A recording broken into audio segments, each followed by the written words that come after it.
Colour లో ఎన్ని colours కనిపిస్తాయి మనం? ఏంటి ఆ కలర్స్?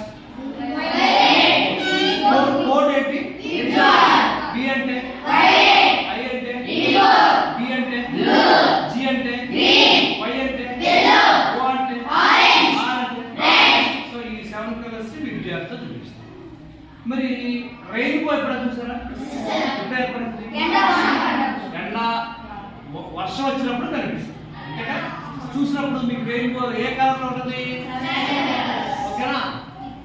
మీకు అర్ధచంద్రాకారంలో కనిపిస్తుంది. అవునా? దాంట్లో ఎన్ని కలర్స్ ఉంటాయి? మీరు ఎప్పుడైనా సిడి డివిడి చూసారు? దాన్ని ఎండలో పెట్టినప్పుడు మీకు ఏం కనిపిస్తుంది? అది కూడా ఏంటిది? విద్యార్థి. లేదా మీరు ఎప్పుడైనా స్నానం చేసేటప్పుడు బకెట్ లో ఒక ఆయిల్ డ్రాప్స్ వేసి చూడండి, కొబ్బరి నూనె కానీ ఇంకోటి కెరోసిన్ కానీ వేసి చూడండి, అప్పుడు మీకు ఏం కనిపించింది? అదేంటిది? అంటే ఒక వైట్ కలర్ విడిపోతే ఎన్ని కలర్స్ ఏర్పడ్డాయి? 7 కలర్స్. మరి 7 కలర్స్ కలిసిపోతే ఏ కలర్ రావాలి? అవునా కాదు? అది 7 కలర్స్ కలిసిపోతే వైట్ కలర్ ఏర్పడుతుంది చెప్పడానికి ఒక చిన్న ఎక్స్పెరిమెంట్ చేసుకోవచ్చు. ఇప్పుడు దీంట్లో ఎన్ని కలర్స్ ఉన్నాయి? విద్యార్థులు కదా. ఇప్పుడు మనం ఏం చేద్దామంటే ఒకసారి